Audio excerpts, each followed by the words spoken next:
Hello and welcome to Airing Pain. This programme's brought to you by Pain Concern and is supported by an educational grant from NAP Pharmaceuticals. I'm Paul Evans. People I've spoken to in my role as a psychologist within the NHS and seeing chronic pain patients regularly do want to go back to work, and they would love to work if they could find something that would suit them and they'd be able to manage with the pain condition. Our aim on Airing Pain is to be guided by you on the topics we cover. And through our panel of experts, we try and get answers to the questions you raise on our message board, mail, electronic or otherwise. So today we're focusing on work issues for those of us with chronic pain.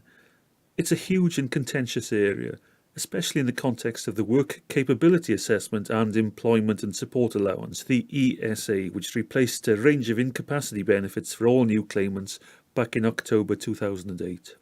From October 2010 until 2014, those still receiving the older style incapacity benefits will be reassessed of their ability to work. And if, in the view of the Department of Work and Pensions, they're found capable, they'll be moved to what they describe as other benefits more appropriate to their circumstances.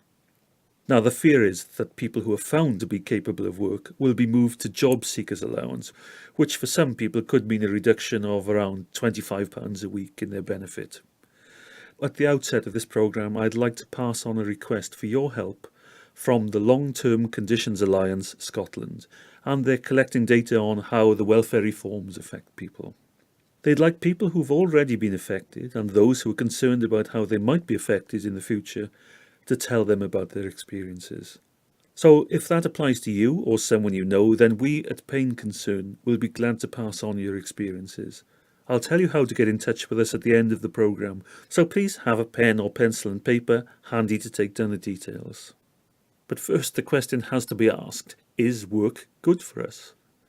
And to answer it is Chris Mayne, who's a Professor of Clinical Psychology at Keele University. There's been some important government reviews that have come out in the last year or two, which really have looked at all the evidence there is for the effect of work and of not working on people. People that are off work develop more illness and they actually die more quickly. So we know in particularly studies of older people that after they've retired, getting engaged in something, participating, is really very important to counteract the effects of changes that have come about with retirement and sometimes social isolation. And of course, if people have got pain and they're on their own, they're more likely to get a bit depressed with things. So it's really important to manage the pain rather than it managing you. And one of the things we're interested in doing at Keele University is looking at how physiotherapists and other healthcare professionals are dealing with concerns about work that are raised by patients. And very often the professionals don't feel all that well equipped to deal with work issues. But things are changing. The new fit notes instead of sick notes that have come in, I think over a period of time, are giving an important message that work is in fact good for people. Chris Mayne of Keele University.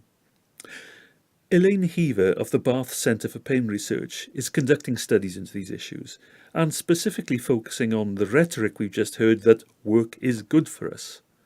Now explain the difference between a sick note and a fit note. The main rationale behind the fit note is that one doesn't have to be 100% fit in order to work, and that actually an earlier return to work than has been traditional can be quite beneficial for people.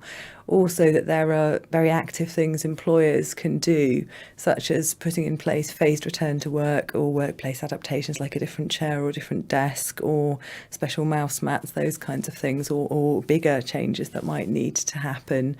And the idea is also to focus on capacity, not incapacity. And it is based around some very good evidence that work is good for a lot of us a lot of the time, and most of the people I interviewed didn't disagree with that. But some of the issues around the fit note that came up in our study were to do with how that is practical, particularly in a small workplace, for example, and people feeling a little bit pushed sometimes to go back to work before they were ready. And the DP now, on the sick note, he just used to, or she used to say, you are fit, you aren't fit. And now people may have seen these. They can either say you may be fit for some work now, taking into account the following advice, or you're not fit. So the language has changed quite substantially as well. Elaine Hever. Now, whether it's a fit note or a sick note seems irrelevant when you are indeed in work, but at the same time facing the stress of losing your job because of your condition. And that's exactly the worry that one of our listeners has contacted us about. I've been diagnosed with fibromyalgia and I'm worried that I'm going to lose my job. How can I stay in work? Well, we've contacted leading pain expert and physiotherapist Professor PaulWatson of Leicester General Hospital on your behalf. And this is something that a lot of people face. And the first thing that anybody needs to do is actually discuss it with their employer. Often people will struggle to remain at work. They feel, that particularly in the economic climate we have at the moment, the last thing I want to do is mention to my employer that I'm having a hard time because I'll be the first one to lose my job. I can understand how people feel like that, but it's always going to be very difficult to make any workplace adaptations unless you talk to your employer first. It's also helpful to talk to somebody who understands about keeping people in work, work retention and return to work. So you need either a physiotherapist who has experience in advising people on returning to work or an occupational therapist. And then once you have people to advise you, to approach your employer. So, having opened the topic on how work benefits us, the positives if you like, what are the negatives? Chris Main. Pain can affect work in a number of ways. It can affect things that they actually do. It can affect their tolerance for sitting and maintaining postures of various sorts. And of course, if they're not sleeping too well, they may get really tired, and this may affect their concentration. Some patients, of course, will be on medicine, and some medicine does have side effects, which can affect their performance or concentration and so forth. Pain can be a barrier to people working entirely, and of course in some of our rehabilitation programs, we focus particularly on the kind of obstacles to getting back to work. Some of these are practical things, and people may be helped, for example, with advice about certain types of chair or certain ways of doing the work, perhaps. But a lot of it is to do with the patients themselves, the employees, and the fact that they've lost confidence in how to cope at work. And of course, sometimes we have unsympathetic working situations with managers or colleagues that are causing difficulties, and this can be an additional stress. It doesn't take much to adapt. It's not even the workplace in many things, it's adapting people's minds to allow people to work, doesn't it? Yeah, absolutely. I think I really agree that it's about a sort of mindset of the person, the people around them, their family, their friends, their doctor, and particularly obviously their employees and their employers. And again, I interviewed quite a few teachers, and they tended to have good support from colleagues because teaching is such a sort of vocation and such a full-on kind of a job that they felt people were willing to perhaps cover one lesson for them here or there, do something like that.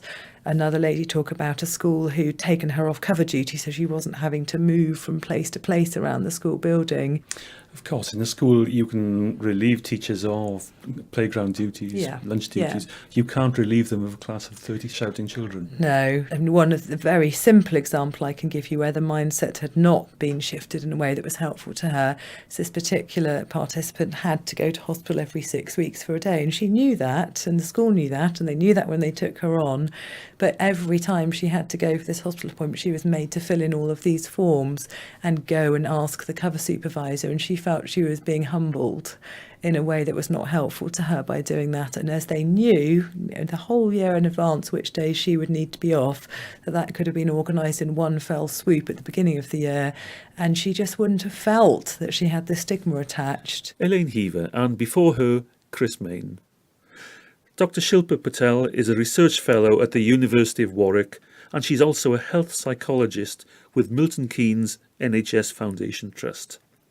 Now, the subjects of her research into the relationship between those with chronic pain and work were all unemployed people. Some people are very understanding and they're very aware of chronic pain, some employers and some organisations. Others, I think more it's about the lack of understanding and the knowledge about how chronic pain affects somebody and how things like pacing activities are important during the day. So if you've got somebody, for example, doing an office type job, it's important for them to, if they've got a back pain condition, for example, to regularly take a break, maybe walk around, have a stretch. It's important to do those things. But you're there to work, and sometimes that can go out the window. I know there's much more being done to try and increase awareness within workplaces about disabilities and things like that. So it'll be interesting to see where we will be in sort of 10 years time, as to see what employers are like then. But at the moment, it very much depends on who your employer is and how understanding they are. If the workplace is causing people symptoms, then a responsible employer should actually do something about that by assessing the workplace, because sometimes the modifications can be quite simple that could be done. It may well be that you have to discuss changing working hours, and once again, that obviously has to involve the employer, the human relations department, etc. It may also be helpful getting a union rep in to advise you as well, just if only it's there to be a friend to facilitate discussions. There is also a scheme called Access to Work in some places, where you can get help from your local job centre if any specialist equipment is required. So if you need a chair, a more comfortable chair, or a more adaptable chair, or you need a change to your work environment which needs specialist equipment, then you can go and discuss that with the Access to Work people. You can access them through the job centre or through the DWP website to find out more about it. But the very important thing is for you all to talk and discuss a way forward, for the employer, one of the healthcare practitioners, and the person trying to remain in work themselves, to get together and discuss a management plan. And I think the sooner you do that, the better, because what often happens is people struggle, they then start taking little bits of time off work, the employer starts getting annoyed, they start getting into disciplinary issues when really it's a healthcare issue. So the sooner that you discuss it, the better for everybody concerned. PaulWatson. Now, it seems to me that there's a strong danger that the new rules we're talking about put small to medium employers, SMEs, at a distinct disadvantage in comparison with larger companies. Elaine Hever again. The government has, to be fair, and when I say the government, I mean both Labour and now the Coalition, they have put in place mechanisms for smaller employers to be able to access occupational health lines, for example, and there's something called the Challenge Fund, whereby an employer who needs, say, a new chair, a better chair for an employee, can get 90% of the cost back. But one of the things we found in our study is a lot of employers simply were not aware of these means of support, so we're obviously not using them. But it did seem to be, as a broad rule of thumb, that the bigger the company, the better the chances were of finding a more suitable role for the employee, whereas smaller companies really struggled with that. One thing some people have told me is that employers might want somebody who's registered disabled on their books for the reasons for box ticking, if you like. But somebody who's sick really is a bit of a burden. Interesting point, the sort of distinctions between the use of language about being sick and disabled and whether or not it's useful in a politically correct sense to have a disabled person in your company, whereas if your employee is sick, the employer might shy away. And certainly from that point of view, I went to a conference about a year ago that was designed for employers who wanted to improve the work health and well-being of their employees' lives. And there were a couple of sessions that were quite shocking where, for example, one particular session, lawyers stood up and said, if somebody starts to become sick, just get rid of them, just pay them off. It will be, better for you in the long term financially and in terms of bother. But actually, one very big company around here have been incredibly supportive of employees, especially employees who have some experience, because they recognise it's not just a sick person, it is an actual human being that they're dealing with. And from a business point of view, they recognise that person carries a lot of experience. So there have been cases both ways, where just because somebody's sick, it is not the end of the road. And that's one of the positive things I want to stress. Elaine Hever. You're listening to Airing Pain, presented this week by me, Paul Evans, and brought to you by Pain Concern, the UK charity providing information and support for people who live with pain. Now, as I've said, one of our aims on Airing Pain is to find answers to questions you've raised with us, so please do take advantage of this opportunity to connect with our experts via our message board, email, and not forgetting pen and paper. But before we continue, please bear in mind that whilst we believe the information and opinions on Airing Pain are accurate, based on the best judgments available, You should always consult your health professional on any matter relating to your health and well-being. He or she is the only person who knows you and your circumstances, and therefore the appropriate action to take on your behalf. Today we're focusing on work issues raised by you on our message board. Now, the previous listener was asking how he or she could stay in work. Another listener with neuropathic pain says, "I've been out of work for 2 years. How can I get back to work?" Professor PaulWatson. This is a related topic, but also different in that it's much more complex. If people still have contact with their employer, I think it's important to actually discuss with their employer that they would like to come back to some form of work. I think that once again, talking with the physiotherapist and occupational therapist to discuss the type of work which may be possible. But you're only really going to know what type of work is possible by actually trying it out.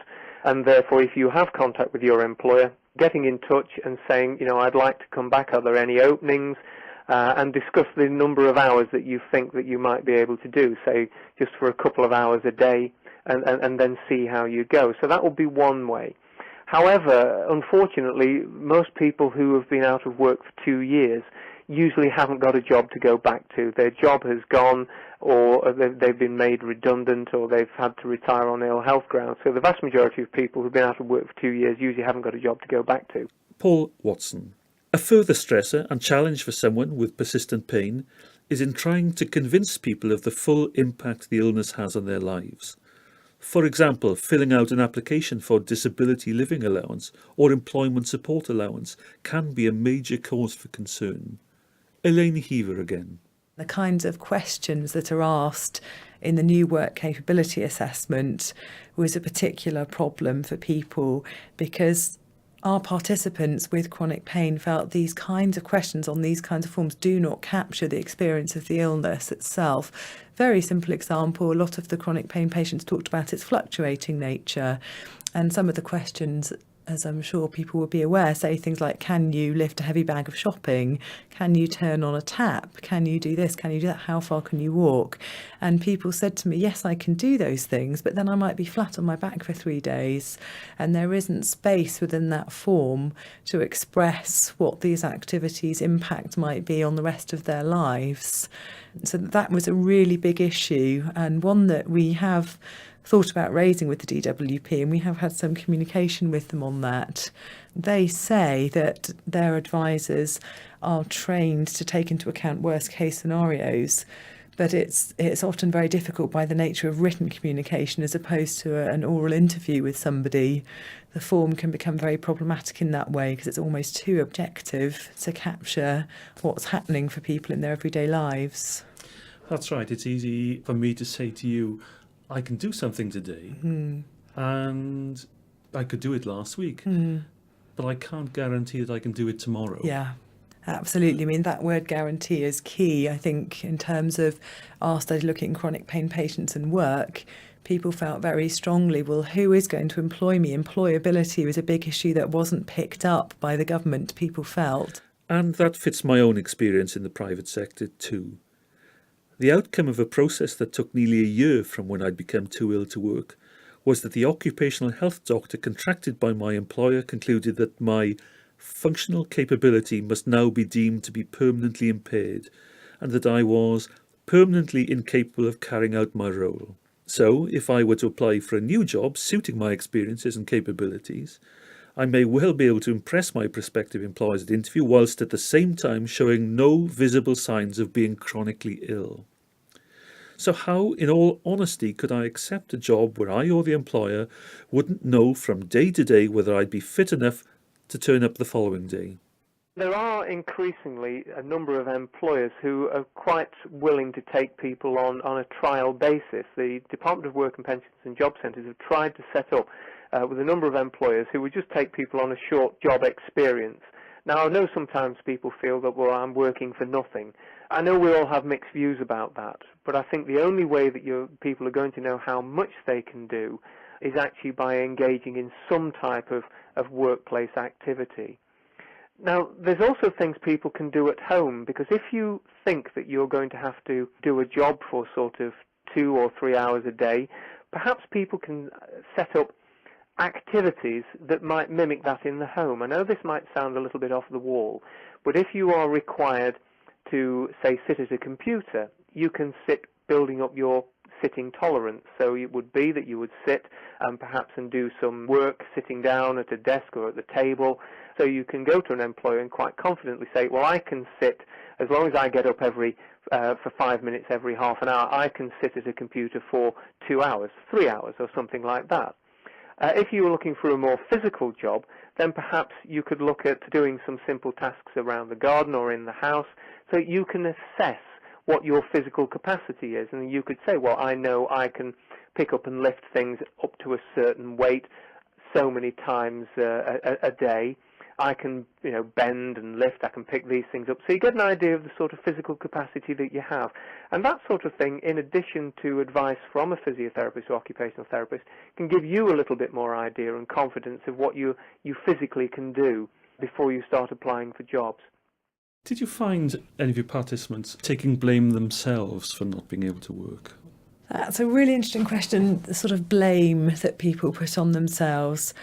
The biggest issue that came up with that was worrying about what other people think of you because they can't always see what's going on for you and what's wrong, and therefore internalising some of that stigma. That certainly was a big issue, and people had to work very hard. That came up not just with employers but a lot with neighbours, how people were saying, I worry because my neighbours know I'm off sick for 6 months or whatever period of time, and they see me walking around town and they don't know that A, I'm supposed to do some walking every day, and B, again, it has a big impact on me and how I am the day after.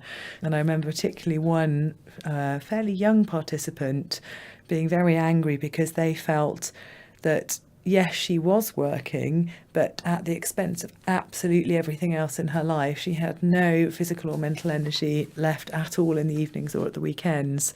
But she felt that society, by which she appeared to mean both people very close to her and very broadly society, the media, papers, etc., would judge her so harshly if she stopped working and tried to create a better balance for herself. It wasn't something she was yet prepared to do.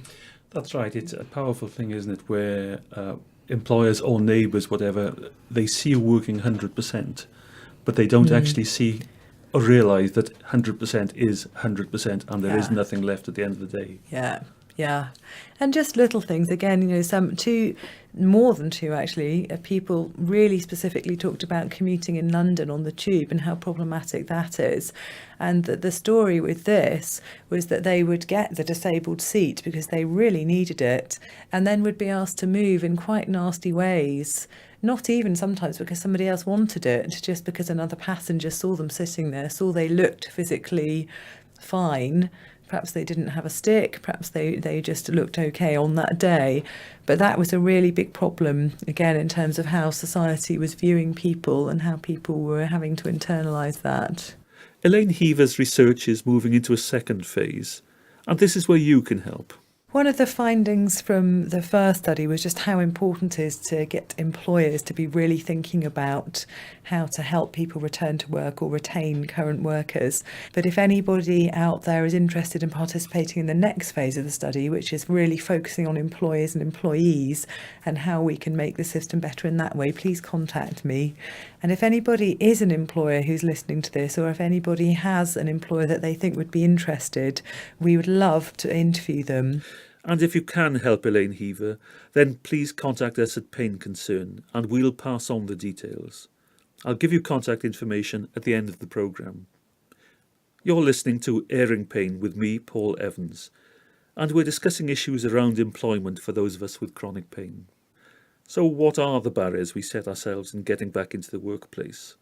And if the Department of Work and Pensions is so anxious to get us there, what are they doing to help? PaulWatson, followed by Shilpa Patel. The Department of Work and Pensions have been trying to set up schemes to help people back into work. So there are a number of training schemes available. Now, I know people can be quite cynical about training schemes, that it's just a way of keeping unemployed people entertained rather than actually being helpful. But there are a lot of new programs being set up. The first thing is that if people are unable to go back to the work that they had before because it's too strenuous or whatever, is to identify the skills that they actually have got which an employer would like. I spoke to people that worked in the trade industry, people that were managers. So there was a range of people that I spoke to, people that did lots of laborious work. And to be out of work and then trying to find work related to something you originally did, but you can't do that because of your physical pain problem, was quite daunting. To then go into another industry, do something else. People often found that very scary, to then think I've got to retrain, do something else, especially if you've done something for like many years. So yeah, retraining and feeling maybe I haven't got the skills for something else, they were all barriers to trying to get your foot back into the workplace. I've worked a lot with people who are trying to get back to work, and they are very negative about these skills that they have. And I see this time and again where people say, well, I've worked in a particular job for 20 years, that's all I know and all I've done. But that's not true, because when you talk to people, they have got person management skills, they've got numeracy, literacy skills, they might have computer skills, and these are things that an employer needs to know about when you're looking for a job. So you need to spend some time, perhaps with somebody from the job centre, writing down the skills that you have got. And that's sometimes you need somebody to coax those out of you, because people don't readily say, well, I'm good at this, I'm good at that. Often when you've lost your job, you have quite a negative view of yourself, and you tend to only see yourself in your previous role. So you need to sit down with somebody to identify the skills you have that an employer wants. You can also identify the skills that you don't have and need to work on. So these might be to do with improving people's numeracy, improving literacy, trying to get computer skills, etc. Now, a lot of people also find that actually having a short session in voluntary work is helpful, because there are a number of things that people who have been out of work for a while have to face, and one is that they don't have anybody to give them a reference. And, of course, employers always ask for a reference. Well, what can you do? How good is your timekeeping, etc.?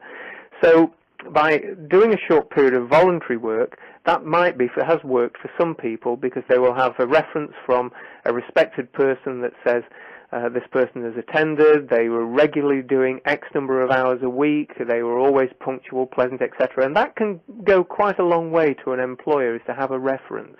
PaulWatson. Now, before we end the programme, I'd like to make an appeal on behalf of Pain Concern, the UK charity providing information and support for people like me who live with chronic pain. They're the driving force behind these fortnightly airing pain programmes. But the programme's not just for the 7.8 million people in the UK who live with chronic pain. It's for our families, friends, carers, supporters, and also for the health professionals who wish to hear and share their views and strategies with colleagues and patients. If you're in any of these categories and feel that you or someone you know has benefited from listening to these programmes and would like them to continue, then please consider making a donation to secure Airing Pain's future. Just go to our website at painconcern.org.uk, where you'll find a Make Donation button at the bottom of the page. And don't forget that you can still download all the previous editions of Airing Pain from the same website. If you don't want to or can't donate, well, that's fine. We'd love to hear from you anyway, either to put a question to our panel of experts or just to make a comment about the programme. Either contact us through our website, blog, message board, email, Facebook or Twitter, or if you prefer good old-fashioned pen and paper, then the address to write to is Pain Concern, 1 Civic Square, Tranent, EH33 1LH. That's Pain Concern, 1 Civic Square, Tranent, EH33 1LH. And finally, if you're an employer who can help Elaine Hever at the Bath Centre for Pain Research or the Long-Term Conditions Alliance Scotland, then you can also contact them through us, and we'll make sure they receive everything. Appeal over, and I'll leave you with one final piece of advice from Professor PaulWatson. If you do find a job, it's very important that you discuss returning to work with benefits advisors. The reason being is there are a number of benefits contingent on returning to work. These keep changing, and I'm sure they'll change again.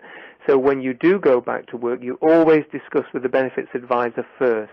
They can tell you of all these sorts of schemes to do with return to work credits, etc., which are constantly changing. So you have a good idea of how much better off you're likely to be, and also what happens if you're unable to sustain the job. And it's very important that you talk to benefits advisors beforehand, because they can put you in the picture, and once you've got that information, you can start to make a much more detailed plan. So please don't just rush out tomorrow, and if you think there's a job going, and jump into it. Talk to the benefits advisors first, because they can smooth the way and make things a lot easier.